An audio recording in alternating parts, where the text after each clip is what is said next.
Hey everybody, I just wanted to make a quick video for you to help you understand how to annotate when you are inside your writer's notebook, because it's in a Google slide and that'll be a little bit different than things that you may have experienced before. Super quick review. Don't forget that there are these tabs on the side here, so when you're seeing directions to jump around and go to different sections of your writer's notebook, this is what they're referring to. This is what those directions are talking about. So for annotation of a particular text, most of the time you're going to be in the passage studies section. So we're going to go down and take a look at that. For today, we're going to focus on this particular piece of text. It's nice and short, and it'll be easy for me to identify for you a lot of different ways that you can annotate. One of the first things that I would do before working in my writer's notebook is I would go ahead and hide the menus just to give myself a larger screen to work with. And then don't forget, up here in the corner, I would use my magnifying glass and I would go to 100%. There's no reason to work in a tiny space or to feel like you gotta really focus in on something or blow it up huge, because that'll mess with different features that are available. So when we're annotating a text in Google Slides, we are really going to focus heavy on these shapes, our text boxes, and then different lines that we can create. So that's kind of where I'm going to focus. I'm going to try and show you a few things just per paragraph. I'm not actually going to work through all the different things that you might annotate in this passage, but hopefully it will be enough to give you a good idea of how to do this. So let's say, for instance, that I wanted to make my first comment about the entire first paragraph. So an equation is not something that you would typically associate with ELA or with annotation, but they have these really great brackets and braces, and I can create that, and it lets me know that you're going to be talking about this entire paragraph. When you create a shape, a line, a call out, anything in Google Slides that you might want to change the color of, it's a line that you might want to change the color of, that can be done right here with border color. Even though it's not a border, that's the button that you're going to want to use. And so let's say I want to make this blue, but you'll notice that it's also really thin.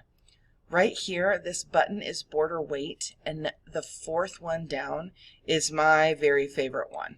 Okay, so now I've got this little bracket here, and I can figure out, okay, you're going to definitely type something about this passage. If I go and grab a text box, and I put it over here,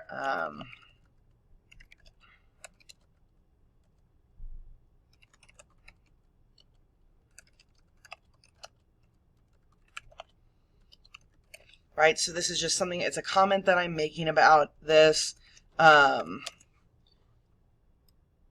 Definitely it's not an exciting passage like this part right up here. The author's doing that on purpose. They're trying to prove a point. So I've got my text box here. I can go up to that same border color line and change it, which is going to actually give me a border to my text box. Go back to that weighted line, change it to 4. Now it's super clear that these two things belong together. They're color coordinated together. They look the same, and so it's clear what's happening. Remember that when you're annotating, it's really, really important to not only have some kind of a symbol, maybe it's a star, maybe it's a heart, maybe it's an exclamation point, whatever your annotation symbols may look like. It's really important to not only have that, but to also have your comments that go with it. This is the best way for me to know what's going on inside of your mind as a writer and as a reader, and so I really need to see those. Maybe the next thing that I want to do is I want to circle this word monotonous. Maybe I don't know what that means. So I'm going to go to shapes. I'm going to choose a circle. You can obviously choose any of these. There's hearts, there's lightning bolts, there's little comment boxes, whatever you want. I'm going to choose the circle one. And you'll notice that when I draw it out and let it go that it is a filled circle. There's a grayish color that's in there. Well, if I go up here to these same lines that are these same icons that I've been working with, one of them is the fill color. It's a little paint bucket. If I go there and I choose transparent, then it's going to let me see what's behind the object that I just created.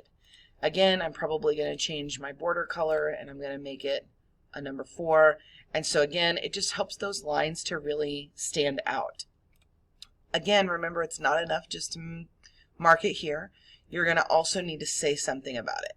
I love using the callouts. These are like little explosion things. You've got different kinds of stars, but these are my favorite callout boxes down here at the bottom. If you use one of those, just go ahead and draw it just like you would create a box or another shape. But down here, this little yellow diamond, you can grab that and it will move the tail of your comment box anywhere you want it to go. So I want to know that it's attached here. And then again, same thing. I'm going to go up to my border color. I'm going to make it red. Border weight, I'm going to make it a 4. Again, totally clear that it's here. And maybe for this one, all I do, since I didn't know the definition of the word, is to write in the definition. So this means like dull, tedious, repetitive, and in my words, boring, right? Okay, so that might be all I put in that box. Maybe there's another piece that I want to take a look at, and this time it's this sentence, it's like a stuck record. Well, that's definitely a simile, so I want to mark that in some way, so I'm going to use a box. Again, it has that grayed in area. I'm going to go to this fill color. I'm going to make it transparent. I'm going to pick a new color. You guys can do whatever you want on colors. But again, you notice I'm going through the same process every time. I'm going to choose a color and I'm going to change that weight of that line to a 4. Now, there are also, in your arrows section, there are these little arrows that have boxes already attached to them. So I'm going to choose one of those and I'm going to create my box here. Now, what you'll notice is it's already overlapping my little brace or bracket over here. It's covering up a bunch of the text, so that's definitely not what I want. But again, you'll notice there's a little yellow diamond here, a little yellow diamond here, one here. Those are all things that you can change. So I'm going to grab this one right here, and I want the box to be smaller. So I just moved that. I can go up to my fill color and make it transparent so that I can see through it. I'm going to make sure that my color and my weight match the thing that I'm identifying. And then I'm going to write my thought process. Okay? Again, all important things that you can do. The last thing that I'm going to show you is that there's a possibility to use some different lines. So again, I really would invite you to explore all the different shapes and arrows and things that are in here that would help you to annotate. But I also want to highlight here for these lines that there is a chance to scribble. Okay, so let's say, for instance, that I really want to talk about this now listen, this music part right here, and then I also want to tie it to this music piece that's repetitive down here.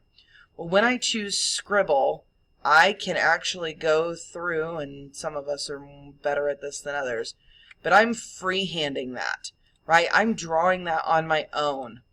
Same thing that we've done every time. I just chose the weight and the color of it.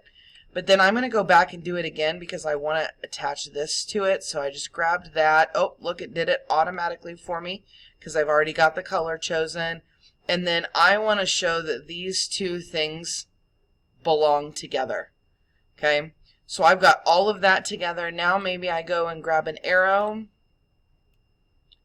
And when you have an arrow or anything like that, you can type just directly in those. You don't have to add an additional text box or anything. I can type in here, this is a metaphor that the author is working with. So the now listen is going to, the idea is that it stops and it like makes you want to focus in, but it's wanting you to focus into the music, this rhythm, all these things that they've got going on.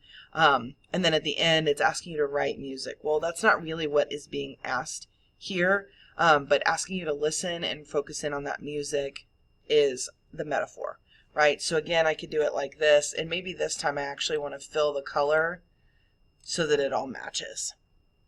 Okay? I hope this has been really helpful. Again, there are so many different things that you can do with annotation. There are so many different things you can write in. You can change colors of things. I really would invite you to be creative in how you do this. But again, I need you to always remember that whatever symbols you're using, if you're trying to highlight something, if you're trying to notate something in a specific way, I really need you to use all the different features that are available here. Color code them when you can to make things easier both for you and for me to take a look at what you're doing. And then also I need to make sure that your thoughts are included with it. I hope that this has been helpful. If you have any questions, please don't hesitate to reach out.